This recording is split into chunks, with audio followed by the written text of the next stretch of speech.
dari Puskesmas Taman Asri. Selamat pagi guys. Hormati Bapak Ibu tamu undangan sekalian. Pagi ini kita rapat Pertama-tama koordinasi atas dengan kesehatan sudah memenuhi undangan kami. Iya. Masalah penyakit malaria. Kita namanya diskusi kampung. Diskusi kampung ini Bapak Ibu mengenai terkhusus tentang penyakit malaria ya. Baik, kegiatan ini jadi dari namanya LSM Perdaki. Dia bekerja sama dengan kami dari Puskesmas, khusus itu untuk menangani penyakit malaria.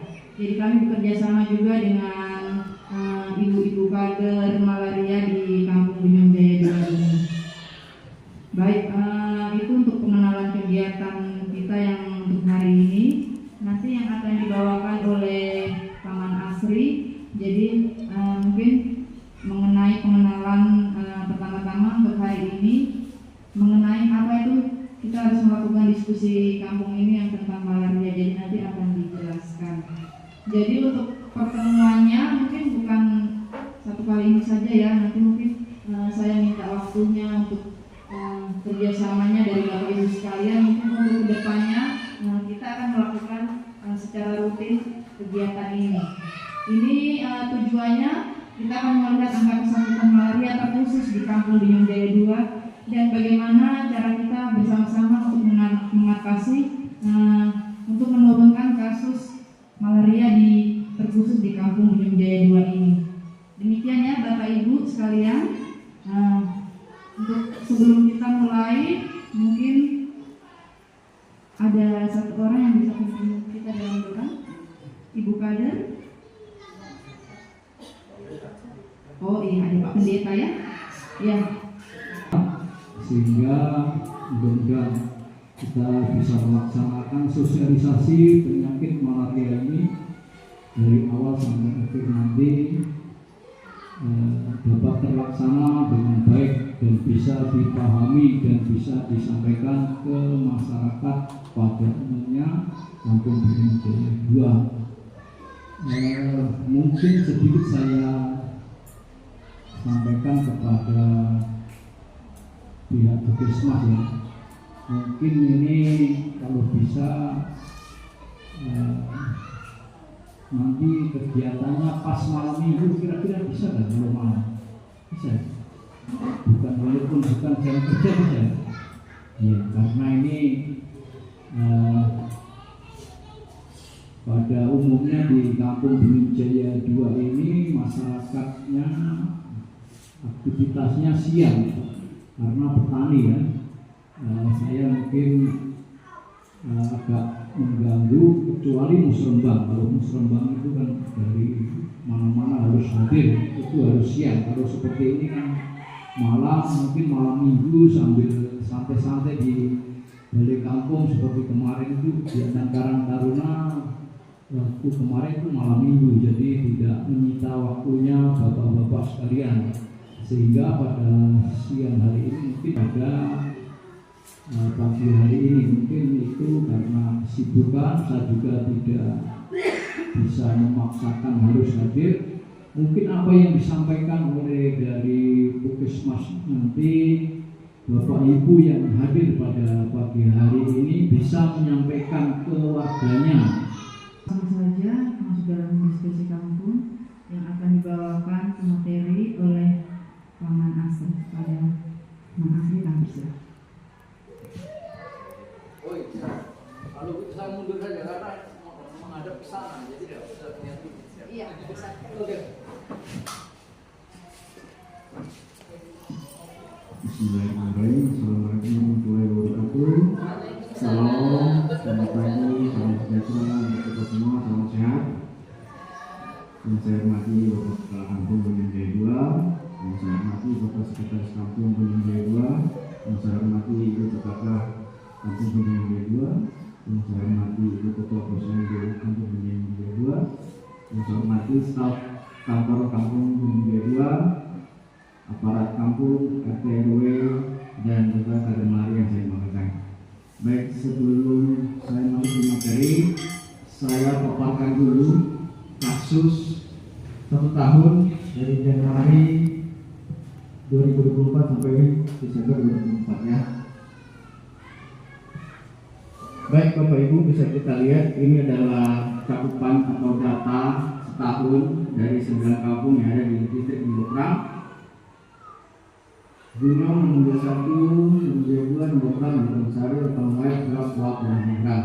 Di situ sudah ada jumlah penduduknya, kemudian suspek itu jumlah yang diperiksa, ya, jumlah yang diperiksa di kader dan yang berkunjung ke puskesmas. Kemudian positif itu yang diperiksa yang positif, ya. Kemudian api itu jumlah kasus positif dalam satu kampung. Apa jumlah pemeriksaan dalam satu kampung, dan positif rate adalah jumlah angka penularan dalam satu kampung. Ya, bisa kita lihat Gunung Jaya 2 suspeknya 2.643, positifnya 388. Ya, terbilang kecil ya dibanding kampung-kampung yang lain. Contoh seperti Bunyong, bisa kita lihat, kita lihatnya di apinya ya, 700 lebih. Kemudian ada juga dari Pengwai 900 lebih, dan dari Nembokrang sampai 1000 lebih.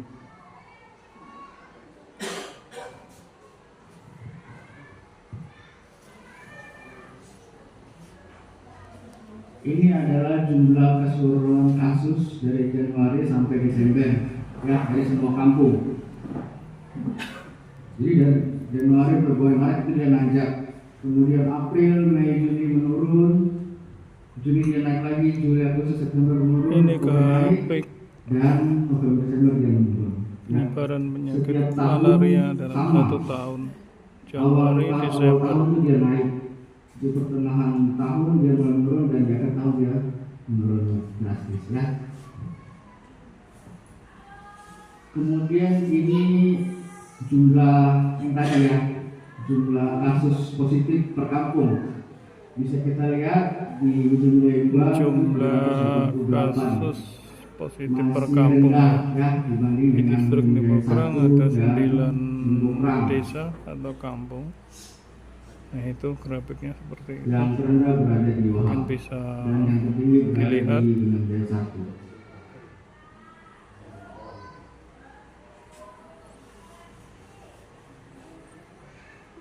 Ini data api per kampung. Setelah data yang tadi kita olah lagi, jadi hasilnya ini yang tertinggi adalah kampung Nembokrang untuk 1 tahun ini, disusul dengan Pengwai dan Bunyong.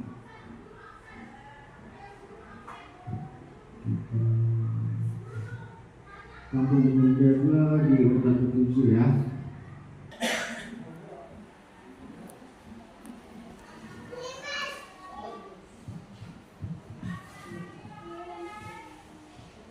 Baik, kalau tadi kan data sesuai kampung ya di dalam satu distrik, ini adalah data satu Indonesia, seluruh Indonesia ya, dari semua provinsi. Ini data terakhirnya 2020, belum diupdate lagi ya. Sisa 3 provinsi yang masih tinggi malarianya, yaitu NTT, Papua Barat, dan kita Papua paling tinggi 7 ya, memiliki malaria. Jadi dalam kesempatan yang ini juga puskesmas-puskesmas yang lain juga turun ke kampung seluruh untuk Indonesia mensosialisasikan kaitan dengan kegiatan yang sama penyakit malaria. untuk fokus untuk pencegahan malaria.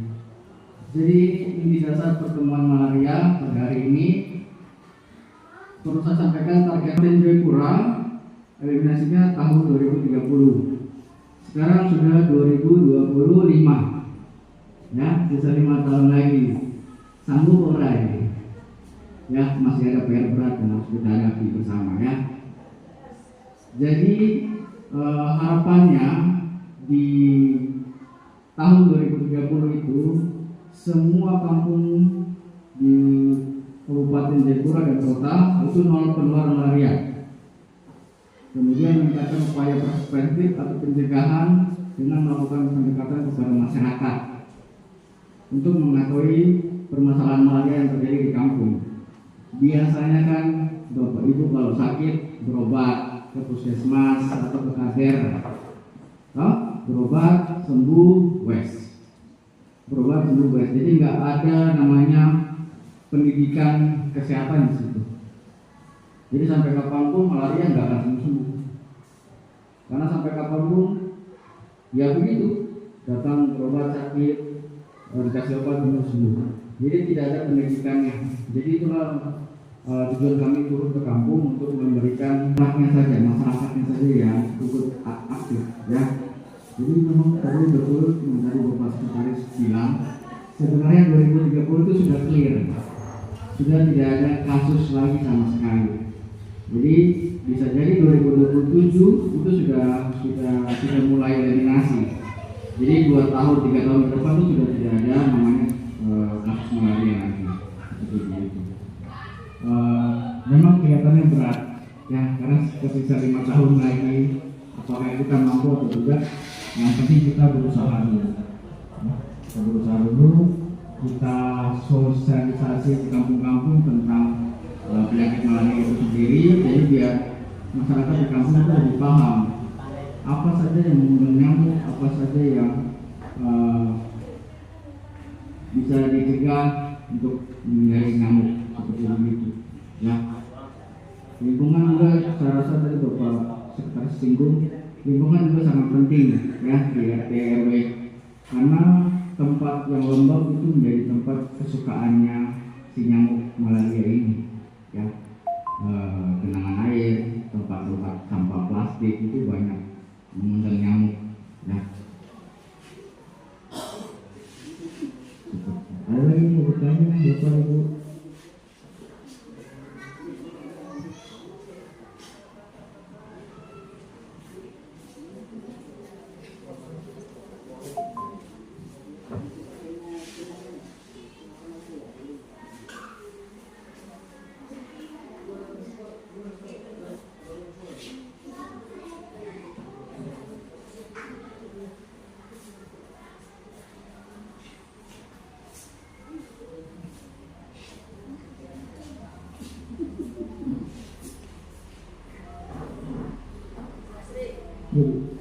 Apakah dengan ditanami serai merah ya di rumah-rumah itu bisa untuk setidaknya mengurangi nyamuk?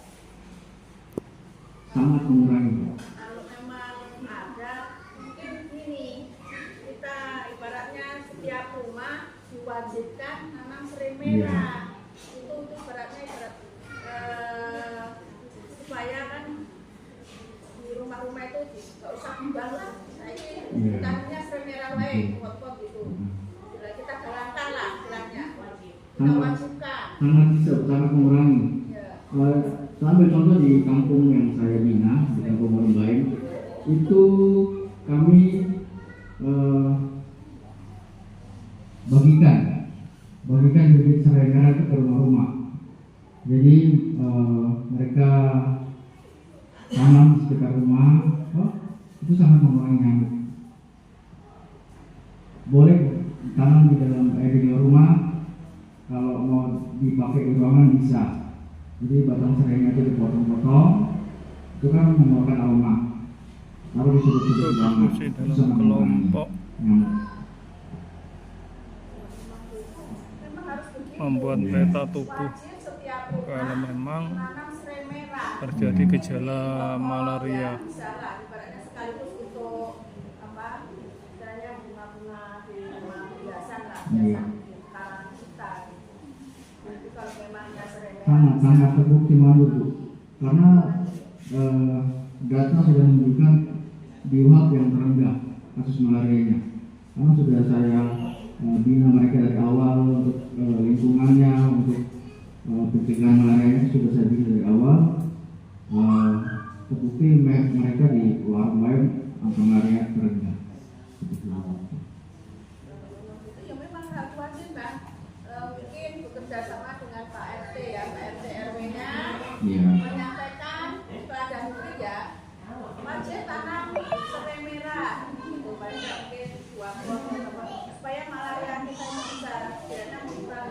Ya. Karena susah sekali masalah Sebenarnya malaria ini. Saran-saran bisa jadi program dari PKK juga Bu. Ya, jadi bisa bikin minyak, bisa dijual, bisa dapat dana. Gitu. Kalau tidak salah kan memang kayaknya ada tapi yang cuma segini. Iya. Itu kan yang kering saja, saya bakar itu buatnya kayak minyak tawon. Iya. Cuma sosialisasinya dari puskesmas cuma menyampaikan begini, Iya. setiap rumah wajib menanam serai merah gitu, supaya nyamuk-nyamuk itu bisa berkurang. Ya. Kalau cuma Pasien yang datang ke puskesmas itu sudah parah karena terlambat penanganan di awal, ya sudah sakit malaria lama di rumah, diumpet-umpet, akhirnya datang ke puskesmas sudah dalam kondisi penurunan kesadaran, sudah malaria otak, ya itu mau nggak mau dirujuk, dan angka kesembuhannya itu sangat kecil, ya kalau sudah malaria otak risiko kematian adalah yang terbesar. Jadi kita bersama-sama tujuannya untuk mencegah, ya karena ada peribahasa mencegah lebih baik daripada mengobati, ya seperti itu. Baik, mungkin itu saja. Ada Pak. Pak, monggo Pak Firmansyah. Terima kasih. Ini terkait malaria, mungkin yang pertama kita kan beberapa kita belum nggak paham masalah malaria. Sekarang tuh model nyamuknya tuh berbeda atau enggak? Masalah dulu kalau dulu ya kalau tahun dulu itu kita mereka langsung ada. Tapi sekarang tuh model itu cuma 1 minggu, 2 minggu, bahkan kecil saja. Orang yang kecil saja teksnya nggak ada malaria. Nah kayak saya tuh mungkin hampir 1 bulan lah, mungkin 4 kali 5 kali itu nggak ada ini. Ya modelnya gejalanya itu kayak malaria lah, teriak-teriak, tulangnya patah-patah, mencicil juga ion. Tapi sekarang tuh ada malarianya. Cuma yang heran saya nanti kalau sudah gajian tidak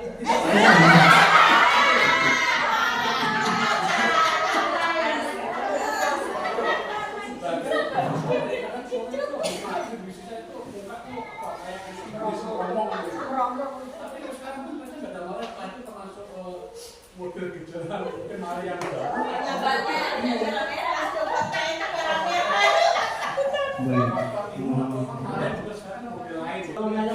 Malaria meningkat. Sama yang bilang jadi. Memang betul apa yang dikatakan Pak Haji. Malaria sekarang sangat sulit ditemukan di mikroskop, ya, apalagi di RTT. Jadi penyebabnya apa? Penyebabnya itu kebiasaan kita minum obat. Contoh, kalau kita malaria, obatnya kan 3 hari, diminum 1 hari, diminum 2 hari. Itulah yang menyebabkan resistensi. Ya, resistensi itu yang membuat ketika kita periksa malaria tidak kelihatan. Contoh yang berikut, ada keluarganya, sanak saudaranya demam, belum periksa darah, tapi obat yang medis bisa dikasihkan ke keluarganya itu juga bisa menjadi resistensi obat. Jadi kenapa kebanyakan sekarang malaria susah ditemukan karena itu, ya, obatnya itu tidak tuntas seperti itu.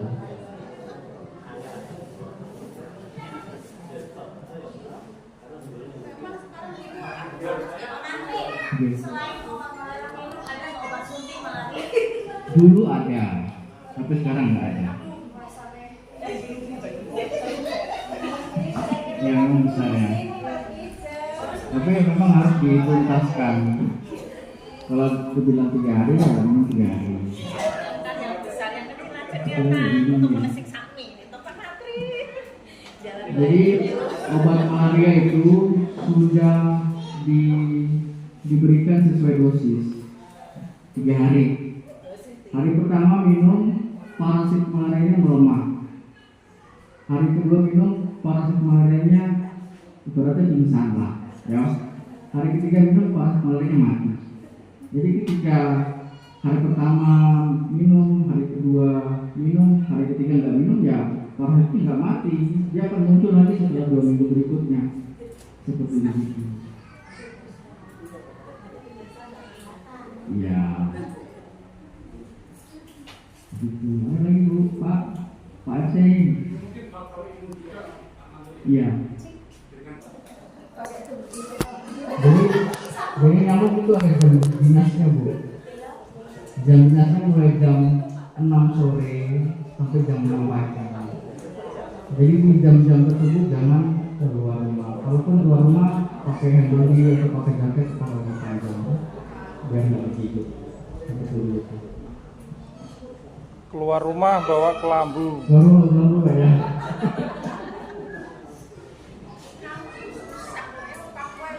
Ya, karena memang daerah Indonesia untuk mengubah perilaku masyarakat yang sudah menjadi kebiasaan bertahun-tahun sangat sulit. Demikian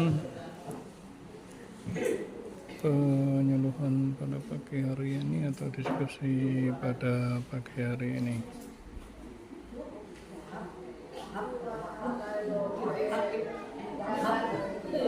Selamat beraktivitas, salam sehat selalu.